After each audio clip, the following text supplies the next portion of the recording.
In the year 634, just 2 years after the Prophet Muhammad's death, an Arab force of perhaps 24,000 men emerged from the desert and struck the Byzantine garrison town of Dathan near Gaza. The local Christian chronicler, writing in Syriac, recorded that the Romans lost 4,000 men and that the surviving villagers were put to the sword. This was not a raid. It was the opening stroke of a war that would, within a century, tear half of Christendom from its foundations. From Dathan, the Arab armies advanced north.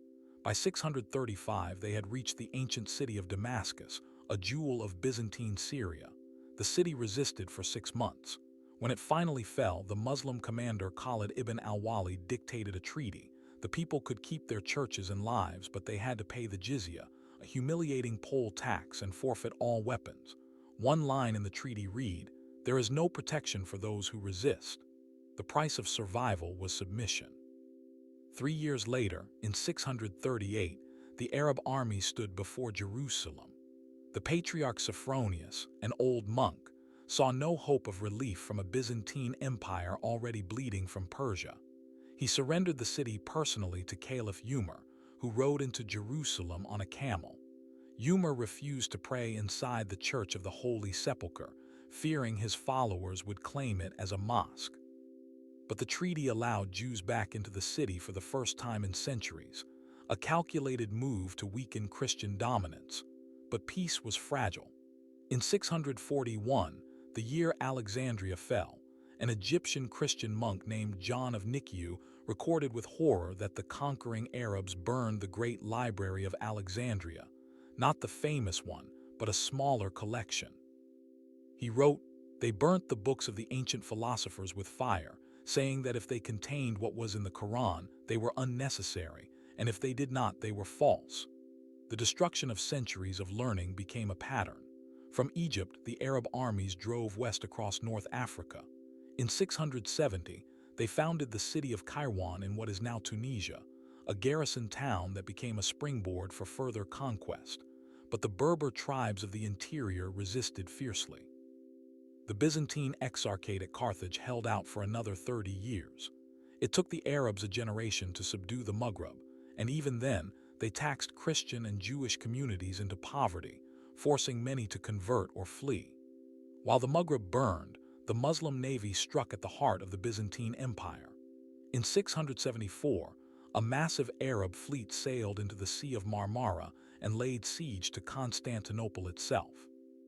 For 4 years, the city held out, thanks to a secret weapon, Greek fire, a liquid flame that burned on water.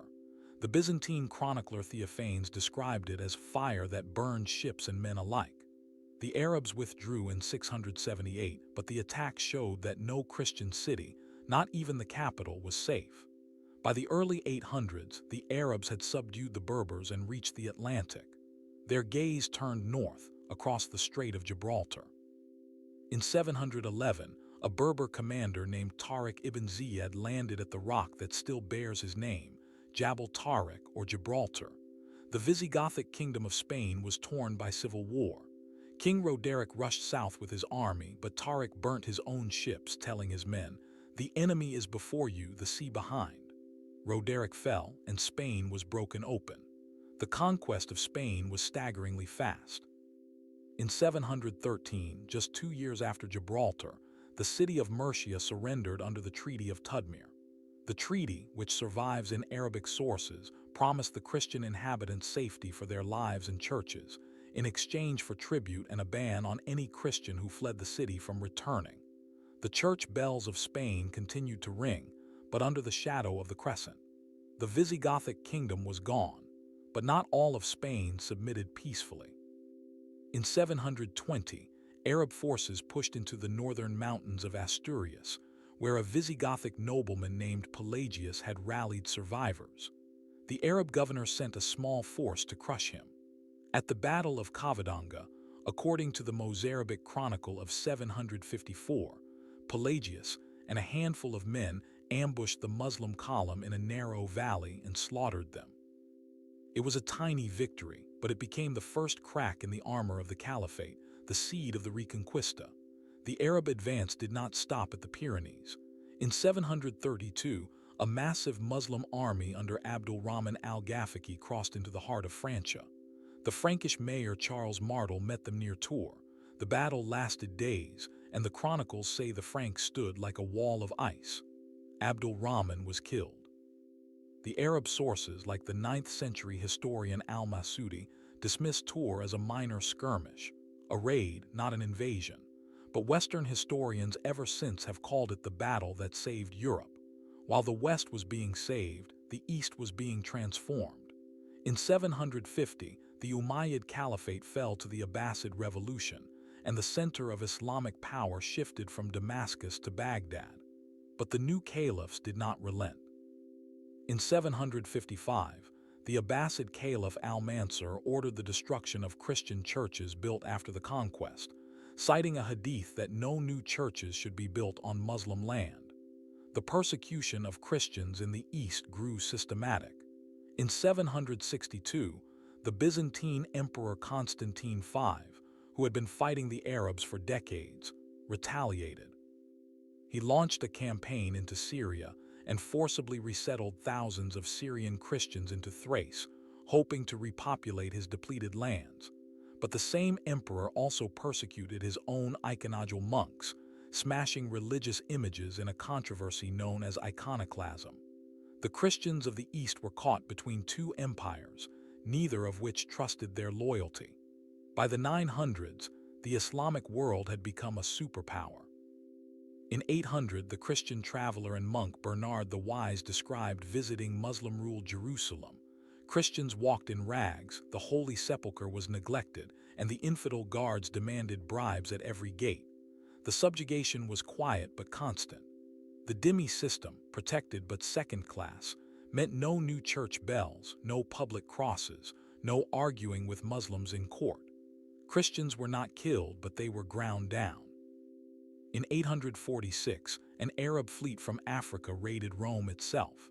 They sailed up the Tiber, sacked St. Peter's Basilica, and desecrated the tombs of the apostles. Pope Leo IV organized a defensive wall, which still stands, and called the raid a divine punishment. But the church was not yet militarily ready to strike back. The memory of St. Peter's violated, however, burned into the collective memory of Latin Christendom. A holy war was becoming thinkable. Meanwhile, the situation for Christians in the Holy Land worsened. In 1009, the Fatimid Caliph al-Hakam bi-Amr Allah, known to his enemies as the Mad Caliph, ordered the complete destruction of the Church of the Holy Sepulchre in Jerusalem. The church was razed to its foundations, the Rock of Calvary exposed, the tomb shattered. The Byzantine emperor tried to negotiate reconstruction, but the damage was done. For Western Christians, the holiest site on earth was now a pile of rubble in Muslim hands. The destruction of the sepulchre was not an isolated act of madness. In 1010, al-Hakam ordered all churches and synagogues in his empire destroyed or confiscated. The Coptic Christian chronicler Severus ibn al-Mukaffa wrote that thousands of churches were demolished across Egypt and Syria. Priests were forbidden to celebrate Mass in public. The persecution lasted for years, until al-Hakam's mysterious disappearance in 1021. The memory of this terror never faded in Christian communities. By the middle of the 1100s, the Seljuk Turks, new converts to Islam, had swept from Central Asia into Anatolia. In 1071, at the Battle of Manzikert, the Seljuk Sultan Alp Arslan crushed the Byzantine army and captured Emperor Romanos IV. Anatolia, the heartland of Eastern Christianity for 1,000 years, lay open. Within a decade, the Turks had occupied Nicaea, where the Nicene Creed was written, and turned its cathedral into a stable. The Byzantine Empire, now a refugee state, blinked on its last legs. Emperor Alexios I Komnenos, desperate, wrote a letter to the West in 1095. He did not ask for a crusade, he asked for mercenaries. But Pope Urban II, hearing the Pope's version of events, saw an opportunity. At the Council of Clermont in November 1095, he gave a speech that changed the world. According to the chronicler Fulcher of Chartres, Urban described the Turks as a race from the kingdom of the Persians that had invaded the lands of the Christians, depopulated them by slaughter and plunder, and burned down churches. He called for an armed pilgrimage to the east. The First Crusade set out in 1096. It was not a single army but a chaotic wave of knights, peasants, and fanatics. The Byzantine emperor was horrified by the undisciplined mob, but in 1097 the Crusaders recaptured Nicaea. In 1098 they took Antioch after a brutal 8-month siege, and in 1099 they reached Jerusalem. On July 15, 1099, after a 5-week siege, the Crusaders breached the walls. According to the anonymous Gesta Francorum, they rode in the blood of the Saracens up to the knees of their horses. The Holy City was Christian again, but at a terrible price. The Crusaders established 4 Latin states in the east, but their rule was never secure. In 1144, the Muslim ruler Zengi recaptured the city of Edessa, the first of the Crusader states to fall. The shockwave reached Europe, and a second crusade was launched and failed humiliatingly. The chronicler William of Tyre noted that the defeat was blamed on the Christians' own sins, pride, greed, and the persecution of local Christians. The dream of a permanent Christian kingdom in the Holy Land was already fading. In 1187, a Kurdish general named Saladin united the Muslim world and marched on Jerusalem. The Crusader army, exhausted and divided, met him at the Horns of Hattin on July 4. Saladin's forces trapped the Crusaders on a dry hill, set the grass on fire, and cut off their water. The Bishop of Acre, carrying a relic of the true cross, was killed. The cross was captured. 3 months later, Jerusalem surrendered without a fight. The Crescent once again flew over Golgotha. The Crusades, for all their blood, had bought only 88 years of Christian rule. Today, the echo of these wars still sounds across the Mediterranean. In 2023, a tourist in Jerusalem can walk from the Church of the Holy Sepulchre, rebuilt, but still guarded by Muslim families, as it has been since 638, to the Dome of the Rock in 10 minutes. The wounds of conquest and reconquest are layered in every stone. The question is not who was right or wrong, but what happens when faith becomes a sword. The answer, written in fire and stone, is that the sword cuts both ways and the splinters remain in our hands.